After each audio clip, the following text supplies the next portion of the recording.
Merci de votre attention, Madame, Monsieur. L'actualité ce mardi, la passation de service ce matin à l'OTR. Henri Gapéry passe la main, Kodjo ADG prend les rênes sous les orientations du gouvernement. Une cérémonie sobre et solennelle devant un personnel attentif. Un logement abordable pour tous, surtout pour les ménages à coût modéré. L'idée fait son chemin dans l'espace Yomoa. Depuis ce matin, les différents acteurs impliqués dans l'habitat travaillent à l'identification des contraintes au financement au profit des populations vulnérables. Enfin, le jubilé de cristal du collège Père Augustin Planck, 15 ans déjà pour l'établissement. Le temps de manifestation a été donné, une messe pontificale célébrée hier. Voilà, Madame, Monsieur le sommaire, bienvenue. Voici le journal. Bonsoir à tous. Poignée de main, tout sourire, échange d'amabilité devant un personnel attentif aux orientations du gouvernement. La cérémonie de passation de service ce matin à l'OTR s'est voulu sobre mais solennelle. Nous reviendrons tout à l'heure sur les images dans le courant de cette édition. Si je ne suis pas encore un homme riche, je suis tout de moins un entrepreneur heureux. Sentiment ce matin d'un jeune propriétaire d'une provenderie montée sur fond Faège et Pradeb. Il a reçu ce mardi la visite et les encouragements de la ministre Victoire Dogbe, tout comme les deux frères éleveurs de poules à Dalavé, ou encore cette dame, vous allez la voir, productrice de farine enrichie et fière de l'être, Chassim Nabaga. Cette ferme avicole est une entreprise familiale. Pour la reprendre à leur compte, les frères Zekba ont suivi une formation en élevage à l'université de Legon au Ghana. Une fois installés, ils ont senti la nécessité d'accroître la productivité de leur ferme, d'où le recours par 2 fois au programme d'appui au développement à la base Pradeb. En première tranche, on a eu les 2 500 000 et après avoir remboursé, on a encore fait d'autres prêts de 2 500 000 encore. Avant, on avait 2000 têtes de poules pondeuses. Maintenant, avec le financement, on a déjà 5000. On a 5000 têtes. Avec ces 5000 poules pondeuses, ils produisent 2400 plateaux d'œufs par mois pour un chiffre d'affaires moyen mensuel de 3 844 950 francs CFA. Ils ont créé aussi 5 emplois permanents. Les frères Zekba ne comptent pas s'arrêter là. Dans les prochains jours à venir, on compte remplir tous les bâtiments et voici nous-mêmes, on peut produire nos propres poussins. Autant de performances doublées de volonté de réussir qui suscitent l'admiration. C'est quelque chose de beau, d'extraordinaire que nous découvrons avec les jeunes et nous les encourageons à continuer dans cette voie de la discipline, de la rigueur, de la détermination, du travail bien fait, de l'excellence. Et nous sommes là pour les aider. De toute façon, c'est la mission que le chef de l'État nous a confiée. Donc, nous leur avons transmis réellement les encouragements et les félicitations de tout le gouvernement et du chef de l'État. Ces encouragements sont aussi allés à Ayasu Kosivigifa, un jeune entrepreneur spécialisé dans la production de provende. J'ai reçu un financement de 2 millions qui m'a permis de mettre en place cette provenderie. Ayasu Kosivigifa produit 15 à 20 tonnes de provende par mois pour un chiffre d'affaires mensuel de 800 à 950 000 francs CFA.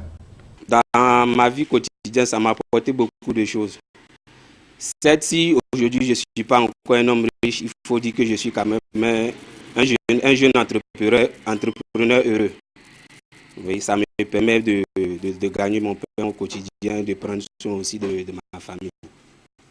Bolognement Anouton fait partie de la poignée de jeunes femmes entrepreneurs. Son engagement découle d'un constat.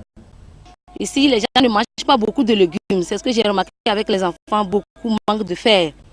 Pour apporter une solution à ce besoin identifié, elle a fait recours au Pradeb pour créer son entreprise de production de farine enrichie, de fruits séchés et d'épices. J'ai reçu 800 000 et les 800 000 m'ont servi vraiment beaucoup parce que ça m'a permis d'avoir cette machine. Et c'est à travers cette machine que je sèche mes légumes, je sèche mes fruits pour pouvoir introduire dans ma farine pour qu'elle soit efficace pour les enfants et pour les personnes qui sont mal nourries et pour tout le monde, pour tous les Togolais. Je voudrais bien les faire consommer ça parce que c'est très bénéfique.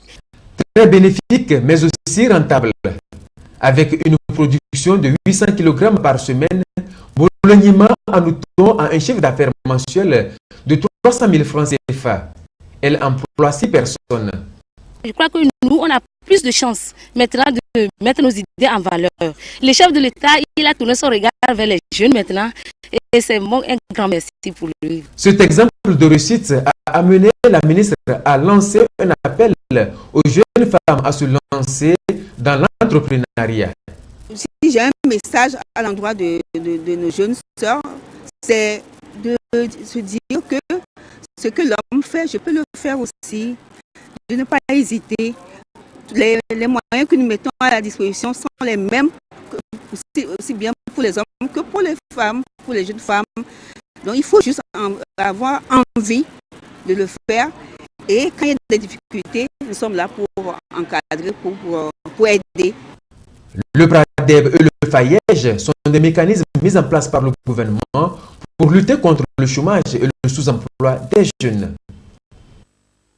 Un travail décent pour tous d'ici à 3 ans. Le Togo se donne les moyens pour en faire une réalité. Ça passe par la formulation des programmes pays de promotion sur la période 2017-2020. Syndicats, patronat et gouvernement s'engagent dans le processus depuis ce matin.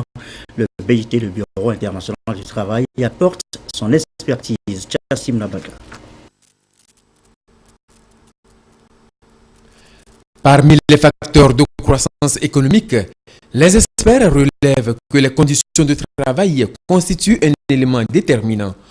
Voilà pourquoi le Togo, engagé dans un processus d'émergence, veut faire du travail décent une réalité. Un second programme pays pour la promotion du travail décent pour la période 2017-2020 est en cours d'élaboration. Sa réalisation nécessite une orientation stratégique en vue d'opérer des choix judicieux et concertés, des actes prioritaires en harmonie avec le plan national de développement. Ce qui motive l'atelier, c'est de mettre en place les conditions adéquates afin de tendre vers un travail décent. Que les experts du BIT qui sont venus vont donner les orientations nécessaires pour une meilleure organisation du nouveau programme. Le gouvernement se réjouit de la tenue de ces assises qui vont contribuer à consolider les acquis du précédent programme pays pour la promotion du travail décent, notamment la protection sociale qui est passée de 5 à 10% actuellement, le taux de chômage qui a chuté de 6,5% en 2011 à 3,4% en 2015. Selon le représentant du ministre de la Fonction publique et du Travail, les efforts doivent désormais se focaliser sur le sous-emploi qui est lui passé de 22,8% en 2011 à 24,9% en 2015. 30h08, la suite de cette édition, nous recevons Christian Vodévé dans ce journal pour un communiqué du gouvernement. Communiqué du gouvernement. Le 27 février 2017 et pour compter de 0 heure, le gouvernement a procédé à un réaménagement technique des prix des produits pétroliers, notamment le super sans-plomb, le gasoil, le pétrole lampant. En effet, depuis le 25 décembre 2015, le gouvernement a procédé à 5 baisses successives des prix des produits pétroliers à la pompe et ce jusqu'au 26 janvier 2017. Cependant, la conjugaison de deux phénomènes sur le plan international, à savoir l'augmentation du prix du baril sur le marché international qui est passé de 38,38 dollars US en janvier 2016 à 55 dollars US en janvier 2017, et la hausse du cours du dollar américain, qui est la devise de paiement des produits pétroliers, ont amené le gouvernement à procéder à la révision des prix. Le gouvernement rappelle qu'il a toujours continué de subventionner les prix des produits pétroliers, quelle que soit leur fluctuation. À titre d'exemple, pour les 2 premiers mois de l'année 2017, le montant de cette subvention a dépassé 2 milliards de francs CFA. Malheureusement, ce réaménagement des prix a provoqué des manifestations de rue, occasionnant des blessés ainsi que des dégâts matériels. Le gouvernement déplore et condamne les manifestations de rue de ce jour qui ont fait malheureusement un mort et un blessé par arme à feu parmi les manifestants et plusieurs blessés dans les rangs des forces de sécurité. Le gouvernement appelle la population au calme. Fait à Lomé le 28 février 2017, le gouvernement. Merci, Christian Vaudeville. Avant ce communiqué, nous évoquions donc un travail décent pour un logement décent, un travail pour un logement abordable, pourquoi pas pour les ménages à coût modéré. L'idée fait son chemin dans l'espace UMOA. Depuis ce matin à Lomé, au siège de la BOAD, les acteurs impliqués dans le domaine de l'habitat travaillent à l'identification des principales contraintes au financement au profit des populations vulnérables. Les précisions, Robert Poitobé, Pierre Tessouko. L'accès à la propriété pour tous, une préoccupation de plus en plus urgente et permanente au sein des pays de l'UEMOA. Des études révèlent que le nombre de populations de l'Union reste exclu du marché de l'habitat décent et que seulement 3% des adultes de l'espace communautaire auraient bénéficié de prêts ayant servi à financer l'achat de logements en 2016. Pendant ce temps, la croissance démographique et l'urbanisation rapide des villes africaines sont au cœur des enjeux socio-économiques. Et pour apporter des solutions concrètes aux contraintes qui pèsent sur l'offre de logements abordables dans l'espace UMOA, experts internationaux et financiers procèdent à un diagnostic de la situation afin d'apporter des solutions appropriées.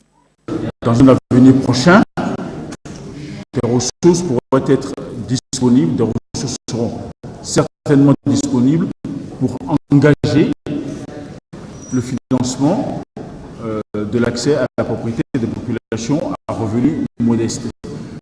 Pour améliorer le financement de l'accès à la propriété immobilière des populations à revenus modestes. C'est cela l'espoir que nous donnons.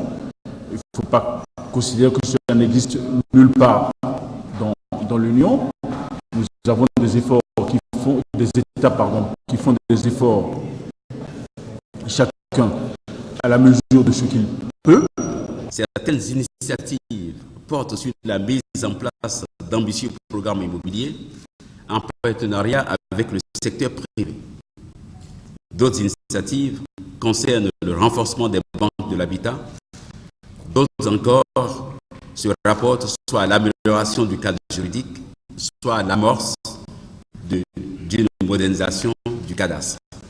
C'est donc une étape importante vers la mise en œuvre du financement du logement abordable dans l'Union. Le Togo s'inscrit dans la dynamique et nourrit l'espoir de bénéficier des conditions qui seront accessibles à tous. Notre but commun est la recherche de voies idoines pour accroître durablement le bien-être de nos populations et faire reculer la pauvreté dans nos pays respectifs. Je reste convaincu que de par notre détermination à lutter contre la pauvreté et les disparités sociales et à faire de nos États des pays prospères, nous parviendrons à améliorer les indicateurs à tous les niveaux de nos secteurs de développement pour le bonheur de nos populations. Les efforts en cours pour doter le Togo d'un plan national de développement couvrant la période 2018-2022 s'inscrivent dans cette dynamique. Aussi voudrais-je compter sur les opportunités que déclencheront les résultats de la rencontre de ce jour pour le financement futur des logements décents en faveur de nos populations. Et chaque ménage à revenu modeste au sein de l'Union pourra alors disposer des moyens donnant donc accès à un logement décent, ce qui devra mettre fin à la multiplication des cités bidonvilles et d'habitats précaires. La suite, 5 jours pour une session de formation sur la cartographie des évaluations environnementales, dresser l'état des lieux, définir des cadres juridiques et réglementaires de la pratique même des évaluations. Eh bien, c'est ce en quoi consiste cette formation. Lucas Sy, Antoinette Aumont. L'installation des stations d'essence, le dragage du sable des lagunes et les excavations de terrain. Voici quelques-unes des activités susceptibles d'avoir des impacts négatifs sur l'environnement et l'écosystème, notamment l'érosion et la dégradation des sols. Les évaluations environnementales effectuées avant la mise en œuvre de tout projet ou programme de développement durable s'imposent donc comme un moyen efficace pour atténuer ces effets néfastes. L'étude d'impact sur l'environnement est une pratique mondialement reconnue et fortement encouragée par effectivement l'agenda 21, reconnu comme outil de mise en œuvre du développement durable. C'est de disposer d'un mécanisme global qui permet l'effectivité de l'application de toutes les mesures de sauvegarde de la santé des écosystèmes et des populations en lien avec tous les projets, les politiques et les programmes qui seront réalisés au Togo. Les populations posent des questions, par exemple sur les stations d'essence, par exemple sur les lieux, sur les événements, sur les projets qui pour eux sont des sources de risques technologiques. Et là, c'est le seul outil aujourd'hui, c'est l'étude d'impact environnemental et social pour les prévenir. Depuis 2011, le Togo s'est doté d'une agence nationale de gestion de l'environnement, ANGE, chargée de la mise en œuvre de la politique nationale d'évaluation environnementale et d'un cadre juridique réglementaire en la matière. 5 ans après l'exécution, toutes les parties prenantes évaluent le travail fait sur le terrain. Aucun projet de développement qui émane du public ou bien du privé ne peut se faire s'il n'est pas au préalable subordonné à une étude d'impact environnemental. C'est là où on rejoint la préoccupation pour la santé, c'est là où on rejoint la préoccupation pour la préservation de l'environnement, et c'est là où on rejoint le social. L'autre volet, c'est la formation des points focaux pour que tout ne soit pas centralisé au niveau seulement de l'OME, mais pour que au niveau au moins des régions, on puisse se rendre compte vraiment de ce qui se fait sur le terrain. De 2011 à nos jours, l'ANGE a enregistré plus de 600 dossiers pour des évaluations environnementales et 387 certificats délivrés. Nous vous l'annoncions à titre de la passation de service ce matin à l'OTR. Poignée de main, tout sourire, échange d'amabilité devant un personnel attentif aux orientations du gouvernement. La cérémonie de passation de service ce matin à l'OTR s'est voulue sobre mais solennelle. Erdo Kilifou. Cet échange de documents de charge consacre la prise de fonction officielle du nouveau commissaire général par intérim Kodjo Adedje à la tête de l'Office togolais des recettes OTR. Henri Gaperi, le commissaire sortant, quitte l'institution qu'il a dirigée durant 3 ans depuis son opéralisation. Le commissaire des services généraux a, au nom du personnel, remercié le commissaire général sortant pour la qualité des services rendus. Sous lui, l'institution a mis en place plusieurs outils